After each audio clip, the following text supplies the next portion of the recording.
Neste vídeo nós vamos ver Neymar ou Lautaro, técnico do Barcelona responde, e ainda Mbappé vai valer 40 milhões depois de toda essa crise? Dentro dessa história no vídeo de hoje.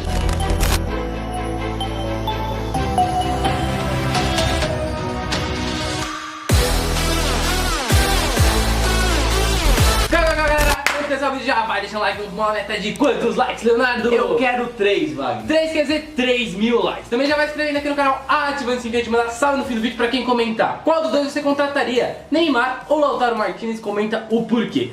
Além de ter que estar inscrito no canal, por quê, Leonardo? Porque a gente chegou a 700 mil inscritos, de 100 mil inscritos a gente faz o sorteio pra vocês. E lá no @WagnerVal tá rolando o sorteio de chuteira do Cristiano Ronaldo, que pode ser sua. Só você está inscrito, seguir o Wagner, cumprir todas as regras do sorteio e já está concorrendo.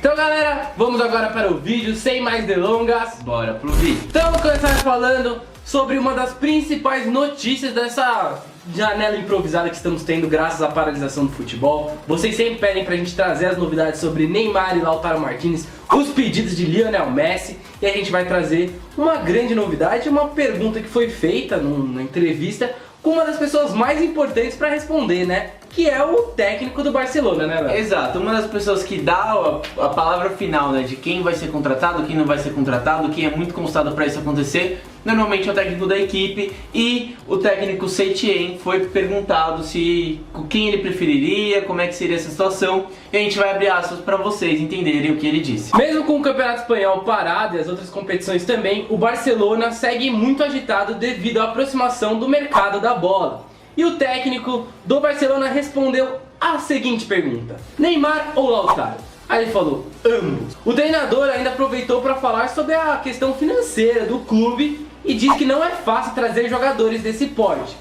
Abre aspas para ele. Todas as especulações que fazemos dependem da situação em que os clubes vão ficar depois da crise. Nós sabemos que esses jogadores custam muito dinheiro e não é fácil trazê-los. Mano, faz todo sentido o que ele disse. A gente já vem falando que os orçamentos vão ser prejudicados graças a essa paralisação. A gente sempre bate nessa tecla. Foi exatamente o que ele falou. Qual você quer? Aí ele chegou, né? Deve ter pensado, pô, não vou falar um ou outro porque vai que vem um, vai não que vem se um outro. prejudica, né? Então, Tá. ambos. Aí ele chegou e falou assim, mas a gente tem que se colocar no nosso lugar e saber que não vai ser tão fácil, né, Léo? Exato, né? Mas querendo ou não, as especulações não são feitas só pelos jornais e tudo mais, as apurações são feitas com base no que os dirigentes, o que os diretores, o que o técnico, o que os jogadores estão falando. E existe essa possibilidade de ao menos um dos dois jogadores irem para o Barcelona nessa janela que está chegando, né? Então as especulações estão sendo feitas, é importante perguntar. E também é importante o Barcelona ter noção se vai ser possível contratar ou não vai ser possível contratar. Lógico que todas as especulações, como ele também disse, são feitas com base no que eles acham, no que eles acreditam que vai acontecer após a crise.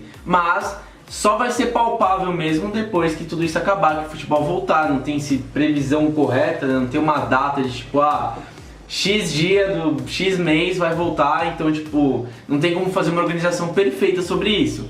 Mas vamos ver o que acontece, né, Wagner? Exatamente. Bem, o vice-presidente do Barcelona já até chegou e falou que o interesse é real, né? O ex-vice-presidente disse que tem um interesse real na contratação de Neymar. O clube já está deixando isso muito claro, já tem até promessas já feitas, segundo o Jornal Sport, em relação ao presidente do Barcelona, ao Neymar, que traria ele nessa janela. Mas algumas complicações apareceram com essa crise e essa situação que estamos passando atualmente. Ninguém esperava que isso ia acontecer, ninguém tinha planejado. Então agora as pessoas estão trabalhando com base nas expectativas, que podem ser frustradas ou não. Como a gente já chegou e falou que a La Liga que ocorre em julho, as ligas domésticas ocorrendo em julho e a Champions em agosto, isso são coisas que são dadas pelas expectativas do que eles estão vendo no momento. Só que pode ficar muito melhor, pode ser muito pior. E consequentemente as contratações do clube vão ser totalmente influenciadas. Então, a gente querendo ou não, parece que está tendo sim uma aproximação tanto do lado do Lautaro quanto do lado do Neymar para voltar para o Barcelona, para o seu regresso. O Lautaro, o agente dele já disse que o sonho dele é jogar com o Lionel Messi, que gostaria de jogar com um jogador, que é o sonho de qualquer jogador.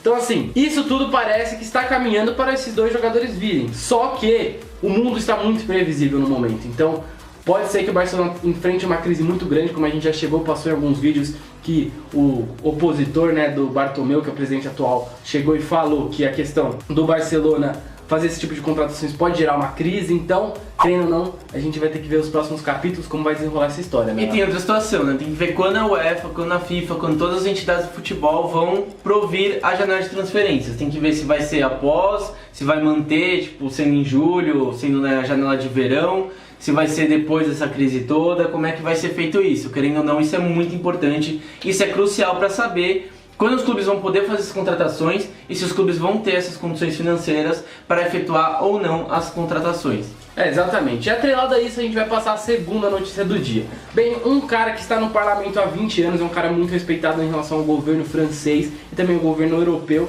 Ele deu uma declaração muito interessante falando que o Mbappé valeria 40 milhões depois de todo esse processo, dessa crise. Mas para vocês entenderem melhor, a gente vai abrir aspas aqui para ele, para vocês entenderem o que ele quis dizer. Daniel Cohn-Bendit, um famoso político francês que foi um dos líderes do movimento estudantis em 1968 e membro do Parlamento Europeu por 20 anos, disse que o futebol não vai ser o mesmo depois da paralisação. E isso pode ser bom. Em artigo ao jornal francês Ouest France, neste domingo, o político afirmou que a crise atual vai servir para acabar com a irracionalidade do esporte profissional e vai ter o efeito de um ataque nuclear. O Mbappé vai custar entre 35 e 40 milhões de euros, não mais 200 milhões. E quem será que vai poder comprá-lo? Questionou, citando o craque do Paris Saint-Germain. Para efeito de comparação, Real Madrid gastou mais que isso, 45 milhões de euros, para contratar nos últimos anos os jovens Vinícius Júnior e Rodrigo, que pouco atuaram no futebol brasileiro. Ele acredita que os valores do mercado de transferências são só parte da mudança. Haverá uma regulamentação de fato. Ir além de um teto salarial pode ser necessário.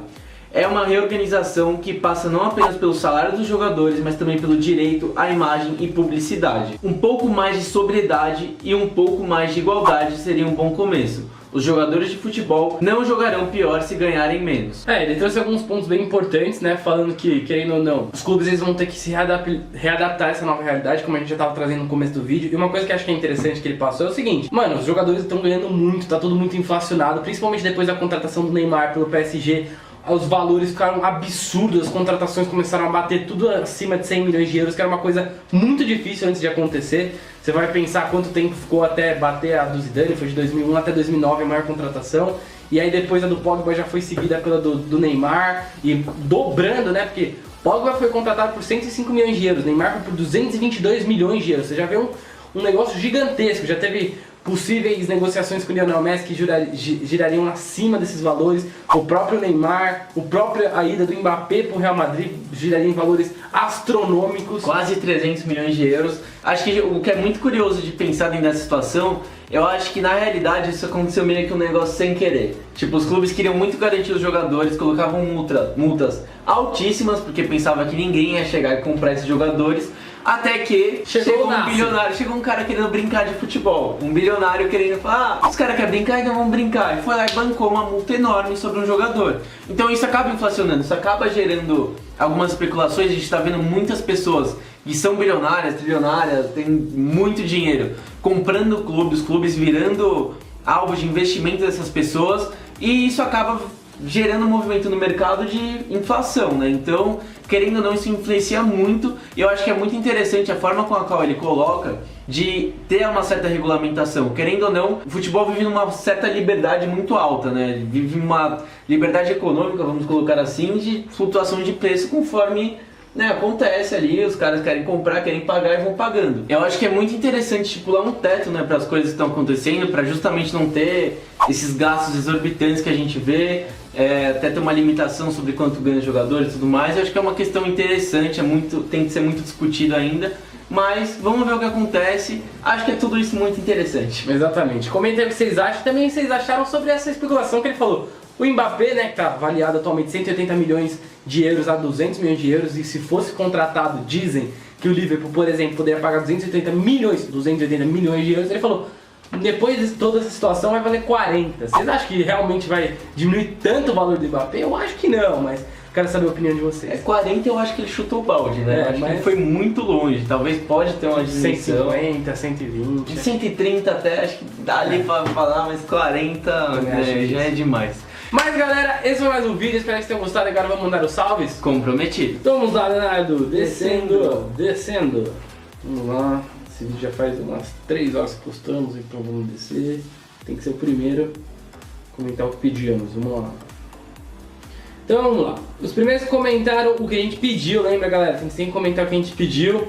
CR7, aqui foi o Carlos Eduardo. Carlos Eduardo. Também deixa eu ver, para o João Pedro Costa. João Pedro Costa. Também para o chefe do futebol. Chefe do futebol. Para o Pedro Gomes. Pedro Gomes. Também para o Norberto Felipe. Norberto Felipe. E também, vamos ver. Vamos lá, o cara tem que comentar aqui, para o Sávio BR021. Sávio BR021. Esse foi só pra vocês, foi mais um vídeo, galera. É nóis, tamo junto. Fala.